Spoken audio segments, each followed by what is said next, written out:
안녕하십니까. 세상 읽기의 심리학자 김태형입니다. 안녕하세요. 통일시대연구원 부원장 손정목입니다. 네, 지난 시간에 네. 종전선언, 평화협정, 네. 요거에 대한 얘기를 좀 하면서 네. 평화협정을 체결하지 못하고 있는 이유, 즉 전쟁을 끝내지 못하고 있는 이유가 미국이 그걸 거부하기 때문이다. 네. 이런 식으로 얘기를 했단 말이죠. 네. 그리고 그 원인을 크게 동북아 패권 상실에 대한 우려 때문에 네. 안 하는 거다. 근데 조금 더 구체적으로 네. 미국한테 어떤 문제가 있는지. 평화협정을 체결하면 무조건 주한미군 철수해야 됩니다. 이건 기본이죠. 왜 그렇습니까? 모든 게 힘의 관계이긴 한데요. 네. 어쨌든 그 지역 내에서의 평화를 유지하기 위해서는 네. 그 지역의 주민들이 주인이 되는 것이 가장 기본이죠. 근데 외국군들이 들어와서 그 지역을 사실상 장악하고 군 군력에 기반을 해서 정치, 경제, 또 사회, 문화 전반에 대한 개입을 하면 아무래도 사회적 갈등이 생겨날 수밖에 없습니다. 그래서 평화협정을 한다는 것은 외국의 사례를 보더라도 그 외국군이 철수하는 것을 핵심 내용으로 하는 거죠. 사실 베트남 평화협정도 그렇고요. 최근에 2020년에 체결된 아프가니스탄 평화협정도 그렇고 네. 또 사실상 중국과 미국 간의 교전 상태가 아니기 때문에 평화협정은 없습니다만 사실상 중미 간의 수교를 담보한 중미 상하이 커뮤니케 1972년도 체결된 상하이 커뮤니케에서 핵심 내용도 그렇고 모두 다가 상호간을 적대할 수 있는 그런 외국군을 철수하는 걸 다 핵심으로 하고 있습니다. 베트남 평화협정은 말할 것도 없고요. 아프가니스탄 평화협정도 원래 2020년 2월에 체결돼 가지고 2021년 5월 달에 다 철수하기로 합의가 돼 있었는데 바이든 정부가 들어서 가지고 그걸 어떻게 좀 깨보려고 하다가 그러려면은 미군을 또 증파해야 되고 그러다 보니까 여러 가지 미군 입장에서는 힘드니까 어쩔 수 없이 8월 달 돼서 우리하고 날짜가 똑같아요. 8월 15일 날 어쩔 수 없이 막 도망가다시피 철수를 해버렸던 거죠. 중국하고 미국하고도 마찬가지입니다. 중국하고 미국과 상하이 커뮤니케 발표하고 나서 바로 대만에 있던 그 대만 주둔 미군이 79년도에 가서 수교가 되면서 네. 철수하게 됐던 거죠. 대만에서도 미군이 나왔군요. 그렇죠. 그때. 예, 그때 대만과 미국이 서로 공동으로 만들었던 연합사령부도 해체되었습니다. 해체하고. 예. 그러니까 그런 역사적 과정을 비춰봤을 때 한반도에서도 평화협정이 체결되면 사실상 주한미군은 철수하는 걸 기본으로 한다. 그렇게 돼야 되죠. 그러니까 그걸 반대하고 그거 싫으니까 어쨌든 지금 평화협정이 아직 체결되지 않는 그런 이유가 아닌가 싶습니다. 예. 이 남쪽의 언론이나 이 극보수 세력들은 그런 얘기도 한단 말이에요. 북에서 용인했다. 주한미군 주둔을. 연방제 통일 이후에 주한미군 남아도 된다고 얘기했다. 북쪽 지도자가. 그러면서 그냥 착한 미군으로 남아있으면 안 되겠냐. 이런 얘기 하잖아요. 맞는 얘기입니까? 근데 그 북은 당대회 또 국시로 얘기를 했는데 이번 지난 2020 작년도죠? 작년도 그 당대 8차 당대회 할 때 주한미군 철거 기본적인 그 당 대회 결정사항으로 결정사항으로 밝혔지 않습니까? 예. 그래서 북의 공식적인 입장이 당대회 결정은 최고 결정이기 때문에 그렇죠. 아무리 개인적으로 누가 무슨 얘기를 하더라도 그거는 의미가 없는 거죠. 어쨌든 주한미군 철거를 기본 목표 당대회에서 결의한 사항으로 잡아놨기 때문에 그럼 지지부진한 얘기들은 다 그냥 과거에 가십거리다. 과거에 어떤 얘기를 주워 듣고 왔든 그게 진짜든 가짜든 이제는 다 끝난 얘기다. 그렇죠. 2022년 그러니까 작년에 당대회에서 공식적으로 이걸 얘기했기 때문에 이제는 빼도 박도 못한다. 많은 독자들은 알고 계신 분들도 있겠지만 북은 노동당이 영도하는 이끄는 사회입니다. 자본주의 사회하고 좀 틀리죠. 당에서 결정하면 이건 엄청난 국가 정책, 당대회에서 결정한 거는 정말 번복하기 어려운 국가 정책이 되는 거죠. 그렇기 때문에 여기서 주한미군 철거를 공식화했다, 명문화했다. 그러니까 딴소리 짓거리지 마라 이런 얘기시죠. 자, 그러면 이제 본격적으로 평화협정을 하긴 해야 되겠는데요. 이 전망을 어떻게 보십니까? 이게 언제 어떤 방식으로 진행될 거라고 예상하십니까? 그러니까 이제 이게 기본적으로 지금까지 역사적으로 한반도 비핵화 문제와 평화협정의 상관관계에 대해서 사실 이제 많은 논란이 있었는데요. 먼저 우리 역사도 그런 게 있습니다. 그리고 가만히 보면요, 먼저 선 비핵화, 이 남쪽 미국이 주장하는 북의 선 비핵화와 후 평화협정 내지 후 수교 북미 수교를 했던 게 이제 94년도에 제네바 합의고요. 그 다음에 동시 진행, 평화협정과 비핵화를 동시에 진행하자라고 합의했던 게 2005년도에 9.19 공동성명입니다. 육자회담에서 만들어진. 그리고 그게 다 실패하면서 선 평화협정 그리고 후 비핵화를 합의했던 게 바로 2018년 싱가포르 공동성명이죠. 예. 요 세 가지가 이렇게 차이가 났습니다. 왜 그렇게 근데 사람들은 우리 잘 모르죠.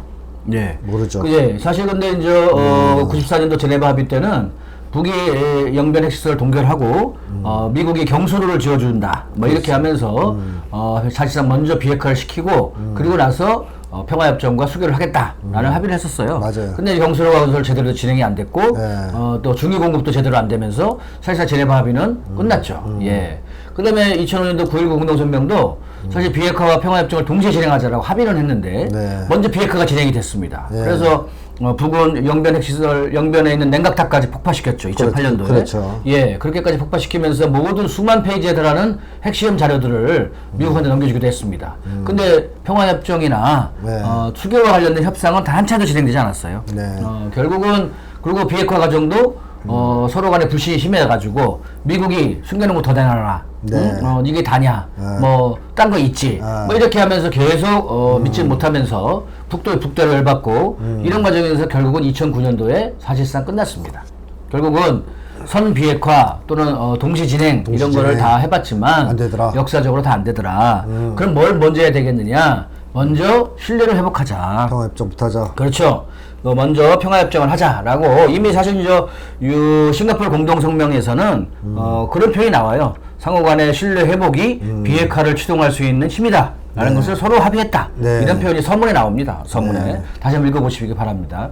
그래서 이 싱가포르 공동성명의 신뢰 회복이라는 게 뭐냐? 결국은 상호간에 말로 신뢰를 회복하자는 게 아니고 그렇죠. 실제로 그 평화협정이나 사인하고 수교하고 그렇죠. 아까 뭐 김 선생님 말씀하셨듯이 뭐 중국하고 러시아가 핵을 갖고 있지만 북과의 관계가 적대적이지 않은 이유 또는 이스라엘이나 인도가 또 파키스탄이 핵을 갖고 있지만 미국하고는 별 문제가 안 되는 거는 서로 적대 관계가 아니기 때문입니다. 그렇죠. 예, 적대 관계가 아니고 서로 수교 상태면 핵 문제 갖고 그렇게 심각하게 서로를 뒤통수를 칠 거다 이렇게 안 하죠. 그렇죠. 예. 그래서 비록 지금은 중국하고 러시아 그다음에 미국하고 서로 대립 관계에 있긴 하지만 과거에 보면은 상당히 평화적으로 많이 잘 진행됐다는 걸 알 수 있습니다. 핵 때문에 싸웠던 적은 없어요. 그래서 먼저 서로 신뢰를 회복하는 그러한 평화협정 또 선수교를 하고 나서 그러고 나서 비핵화를 해나가는 과정이 필요하다. 그리고 비핵화의 과정은 뭐냐?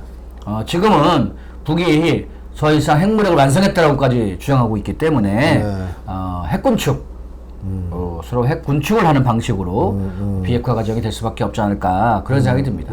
예, 그건 뭐 제 개인적인 생각이 아니고 이미 시진핑 주석도 얘기를 했고 또 미국의 리처드 하스라고 미 외교협회 회장 전 회장이죠 지금은 전 회장이 작년도에 제재를 해제하고 북과 핵 군축을 하자라고 공개적으로 발표를 했죠. 예, 그래서 이게 실질적으로 핵 군축을 하려면 일단 뭐가 필요합니까? 상호 인정을 해야 됩니다. 상호 인정. 그렇죠. 예, 왜냐하면 그렇죠. 서로 핵 사찰을 해야 되기 때문에 그래서 상호 핵 감축을 하기 위해 핵 군축을 하려면 상호 인정하지 않을 수 없는 거죠. 예, 그렇죠. 예, 인정을 해야지만이 핵 군축에 들어갈 수가 있어서 비핵화 과정을 밟으려면 먼저 신뢰 회복, 평화협정과 수교를 먼저 해나가는 이런 과정이 돼야 될 것이다 이렇게 봅니다. 일단 여기까지는 진도가 나왔다는 거예요. 그렇죠. 근데 그 뒤로 이제 바이든 정권이 그거를 안 하고 하는 거죠. 그렇죠. 뒤집어 엎은 건데. 94년도에 제네바 합의가 아까는 말씀하셨듯이 북쪽에 있는 핵을 먼저 없애고 비핵화를 하고 그러면 미국이 그 대가로 수교를 해주겠다. 이제 약간 이제 북쪽이 좀 불리한 저자세 입장에서 왜 그랬냐 하면 그 당시에는 북은 고난의 행군 중이었고요. 그렇죠. 고난의 행군이 시작될 때고 제일 역사상 안 좋은 시기였고 미국은 그런 걸 보면서 갈루치가 그때 이 회담에 사인했던 갈루치가 그런 얘기를 했단 말이에요. 망할 거라고 예상해서 333 법칙. 그쵸. 예, 3일 내에, 3개월 내에, 그러니까. 3년 내에 망할 것이다. 그러니까 사인해도 된다. 예, 어차피 그렇죠. 경수를 안 지어줘도 되고 수교할 이유도 없고 그 사이 망할 테니까. 그렇죠. 얘 사인을 했는데 안 망한 거예요. 그렇죠. 그러니까 이제 이거 깨야 되겠네. 그래서 깬 거예요. 그래서 94년도에 합의는 깨졌고.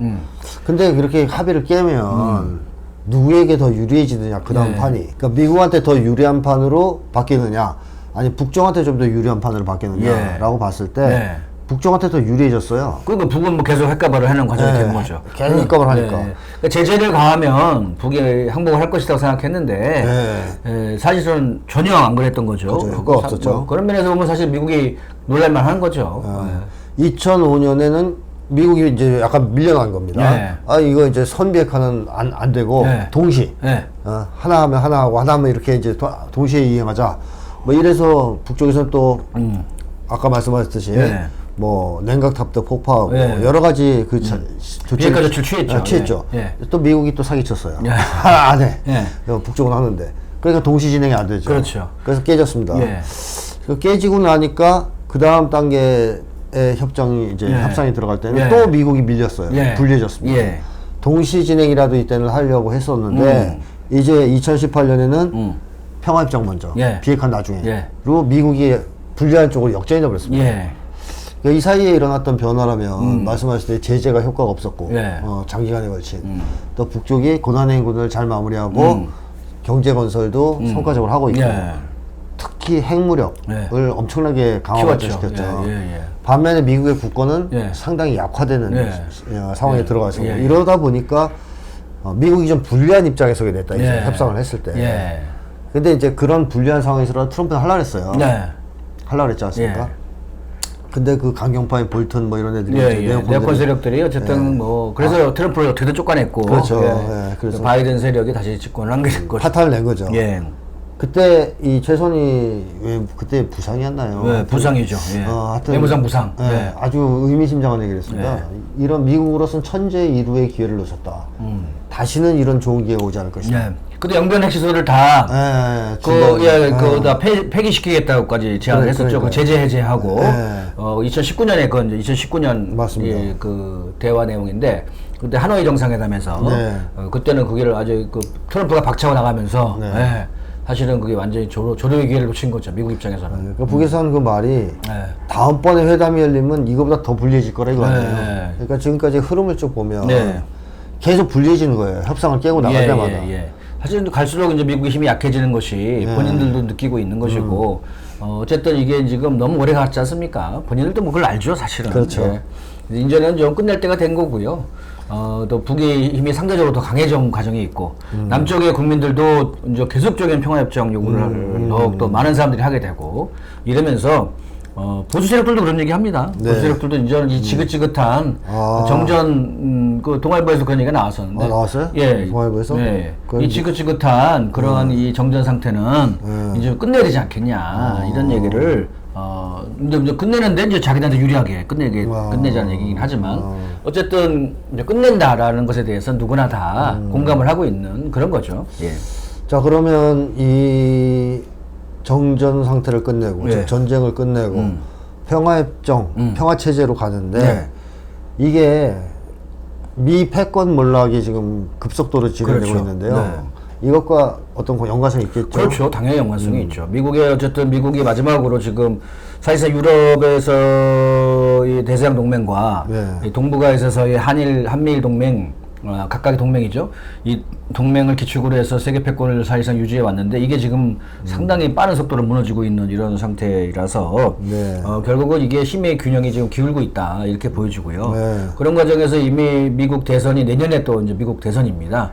2024년이 미국 대선인데 이때 지금 현재 후보로 나와 있는 유력한 주자인 트럼프는 이미 일찌감치 이제 이 끝없는 전쟁 전략을 끝내겠다. 그래서 지난 2021년도 그 대선할 때는 자기가 대통령이 당선되면 24시간 내에 김정은 위원장을 만나겠다. 그랬죠. 뭐 그런 얘기까지 했었어요. 그리고 이제 끝없는 전쟁을 끝내고 해외에 있는 모든 미군 기지는 미군들을 다 귀환시키겠다. 이런 얘기도 했고요. 이번에 민주당 후보로 나온 로버트 케네디 주니어 존 F 케네디 조카죠. 이 양반도 미국의 대외 정책은 실패했고 800여 개의 미군 기지를 이제 폐쇄하고 거기 있는 미군들을 다 귀환시키겠다라는 얘기를 민주당 내에서도 지금 그런 얘기가 나오고 있습니다. 네. 그래서 지금처럼 전쟁 전략을 계속 강조하고 끊임없이 군산복합치 이해를 대변하는 바이든 정권은 내부에서도 상당한 민주당 내부에서도 상당한 반대에 부딪히고 있다 이렇게 보여지고요. 물론 뭐 그 로버트 케네디 주니어가 비주류죠. 그래서 주류들 입장에서는 여전히 이 사람을 갖다가 아예 그냥 왕따시키고 있는데 국민들은 상당한 지지를 보내는 모양입니다. 그래서 상당히 오히려 내부에서는 바이든 지지보다 앞서고 있다 이런 얘기까지 나오고 있으니까요. 내년도가 아주 격렬하게 전개될 것 같습니다. 대선이. 네. 트럼프는 어쨌든 입장이 이제 미군을 빼자. 우리가 외국 문제 개입하는 건 너무 진짜 힘이 없다. 예. 현실을 인정하자. 예. 그런 입장이었는데 결국 쫓겨난 거죠. 그렇죠. 전쟁 세력에 의해서. 근데 다시 이제 복귀될 가능성이 높다는 것이고 또 민주당 내에서도 아까 말씀하셨듯이 새로운 신진 후보인 케네디 조카가 로버트 케네디. 로버트 케네디가 등장해서 약진하고 있다. 바이든 할아버지 빼고는 지금 다 미군 철수 입장이에요. 그렇죠. 그러면 누가 대통령이 되든 사실 평화협정 쪽으로 가는 거 아니겠습니까? 그렇죠. 그럴 가능성이 높죠. 특히나 뭐. 그럼 윤석열 어떻게 됩니까? 윤석열 뭐 알아서 상상하시기 바랍니다. 과거에 박근혜 사례도 그랬죠. 박근혜 촛불혁명이 났을 때 그때 어떻게 됐습니까? 오바마 대통령이 촛불을 지지한다. 이렇게 공개적으로 얘기하면서 사실상 뭐 박근혜 세댔죠. 세댔죠. 임기도 못 채운 결과가 나왔습니다. 자, 이제 이게 문제예요. 이제 윤석열 입장에서는 트럼프가 돼도 안 되거든요. 트럼프 되면 트럼프는 또 이 성향상 윤석열 같은 사람 엄청 싫어하잖아요. 사사건건 충돌할 가능성이 있어요. 그렇죠. 그러면 이 케네디가 되면 당연히 안 되죠. 안 되겠죠. 이 사람도 입장이기 때문에. 그게 지금 윤석열 입장에서 할아버지 바이든에게 매달릴 수밖에 없는 건데. 참. 근데 바이든의 아들이 이번에 기소가 됐잖아요. 헌터 바이든. 헌터 바이든이 기소가 되고 심지어는 백악관에서 지금 마약이 발견이 되고 뭐 이래가지고 지금 아주 난리 법석을 치는 걸 보면 이 미국의 주류 세력들이 현재의 바이든 정권에 대한 상당한 뭐 일정한 여론적인 재판들이 진행되는 게 아닌가 이렇게 보여집니다. 약간 이제. 그래서 어쨌든 뭐 그거야 뭐 우리 뭐 기대 바깥의 얘기고 어쨌든 우리 입장에서는 당연히 이제 미국이 패권벌레 가속화된 시점에서 더욱 적극적으로 평화협정 요구들을 더욱더 국민적으로 널리 알리고 요구를 강력하게 해나가야 되고 그런 것이 우리한테는 가장 필요한 것이 아닌가. 뭐 북은 북대로 뭐 알아서 할 것이고 미국은 미국대로 알아서 하는 것이니까 우리는 우리 입장에서 최대한도로 우리 국민들이 나서서 이제 전쟁을 끝내자. 평화협정을 체결할 수 있도록 적극 요구해 나가는 그러한 노력들을 많이 해나가야지 않을까 그런 생각이 듭니다. 자, 그러면 미국의 패권이 몰락하고 있고 또 북쪽의 핵무력은 점점 고도화되고 있고 또 북중러 간의 협력도 강화되면서 미국을 압박하고 있고 남쪽에서도 평화협정에 대한 요구가 높아지고 있기 때문에 평화협정이 가까운 시일 내에 가능할 수도 있다. 저는 뭐 어쨌든 그런 면에서 봤을 때 내년 내후년 늦어도 2025년 2025년이 된다. 2025년 안에는 적어도 평화협정이 되지 않을까. 달도 찍으시죠. 몇 월 달. 달까지는 제가 돗자리가 아니기 때문에 이걸 찍어서 맞추시면 천공을 이기는 거예요. 그러니까 이게 제가 돗자리는 아니라고. 이게 우리 쪽에 천공이 나오는 건데 안 하시는군요. 2025년이라고 이 날짜 찍은 것도 상당한 거예요. 이거 특정 여기 잘 기록해놨다가 2025년이 안 되면 큰일 났네 진짜. 뭐 큰일 났지. 뭐 이제 그때 가서 또 얘기하시면 되죠. 왜 안 됐는지. 자, 근데 어쨌든 2025년에 평화협정이 된다. 2025년 안에. 그러면 윤석열은 언제 끝난다? 그럼 뭐 알아서 생각하시죠. 그거야 뭐 자연스럽게 같이 이어지지 않겠습니까? 사실은 평화협정과 윤석열은 평화협정에 누가 참가할 것이냐 이 문제가 제기되거든요. 그러니까 과거에 정전협정 때는 북과 미국과 중국 이렇게 3자가 이제 사인을 한 건데 이번에 평화협정에는 원래 남쪽도 당사자라서 원래 이제 남쪽도 참가를 해야 되는 건데 과거 이승만 정권이 전쟁 정전을 반대해가지고 막 개기다가 결국은 참가 못한 거 아니에요? 이번에도 만약에 윤석열 정권이 개기게 되면 상당히 어려운 처지에 빠지게 되겠죠. 그래서 뭐 어쨌든 핵심은 겁니다. 윤석열 정권과 평화협정은 양립 불가능이다. 그렇죠. 그래서 평화협정이 되면 윤석열은 죽는다. 네. 그러니까 평화협정이 먼저 될런지 윤석열이 먼저 이렇게 어떻게 될지 그거는 뭐 가봐야 할 것 같습니다. 그러니까 이제 최근에 북쪽의 김여정 부부장이 대한민국이란 표현을 썼다고 네. 또 이 남쪽에 바보 같은 언론들이 막 떠들었단 말이에요. 네. 이건 이국가론을 공식화한 거다. 네. 통일을 포기했다 북쪽이. 네. 이게 잘 보셔야 됩니다. 그게 꺽쇠가 두 개예요. 북에서 대한민국이라는 표현을 쓸 때 김여정 부부장이 꺽쇠를 두 개를 이렇게 양쪽에 쳤어요. 그리고 미국을 칠 때는 아무런 꺽쇠가 없어요. 그냥 미국 이렇게 돼 있죠. 그러니까 이게 이제 일반적인 나라를 호칭할 때는 그런 꺽쇠를 안 답니다. 근데 이제 이렇게 꺽쇠를 두 개를 다는 거는 강조죠, 강조. 강조이면서 일종의 이제 소위 내지 소위 대한민국 그다음에 이렇게 조롱하는 이런 의미가 강합니다. 그래서 그 하도 윤석열 정권이 하도 반복적으로 그렇게 나가다 보니까 그런 의미에서의 끼지 마라 이러면서 이 소위 일종의 경멸스러운 또는 조롱하는 이런 의미가 강한 것이지 그거를 대한민국을 실체로 인정을 해가지고 두 개의 국가론을 남과 북이 두 개의 국가다라고 인정하는 그런 게 아닙니다. 예, 그래서 그런 그 남쪽의 소위 일부 언론과 일부 학자들이 그 과거 당대회 8차 당대회 할 때도 북의 당 규약을 개정하면서 민족혁명 민주혁명을 없애고 전국적 범위에서의 자주와 민주화 실현하겠다 이런 표현을 두고서 북이 남쪽에 대해서 이제 다 손 떼고 이국가론 인정한 것이다, 두 개의 국가를 인정한 것이다 이런 식으로 주장을 하는 참 그런 주장을 했는데 똑같이 똑같이 지금 이러고 있는 겁니다. 그런 의미가 아니고요. 어쨌든 이게 상대를 약간 높여주면서 상대를 조롱하고 상대를 뭐 소위 대한민국의 아무개라가 이런 식의 그런 어떤 뭐 비아냥거리고 조롱하는 이런 표현이시지 그거를 마치 뭐 이게 국가론이다 이렇게 확대 해석하는 거는 잘못된 것이다. 저는 이렇게 봅니다. 희망사항이다. 두 개 국가 통일하기 싫다 이런 얘기죠. 네. 자, 요 정도 얘기로 오늘 일은 마무리 짓고 다음번에 또 이제 중요한 얘기를 좀 해주시기 바랍니다. 이제 언제 쓰러지느냐 뭐 이런 거. 네. 자, 마치겠습니다. 감사합니다.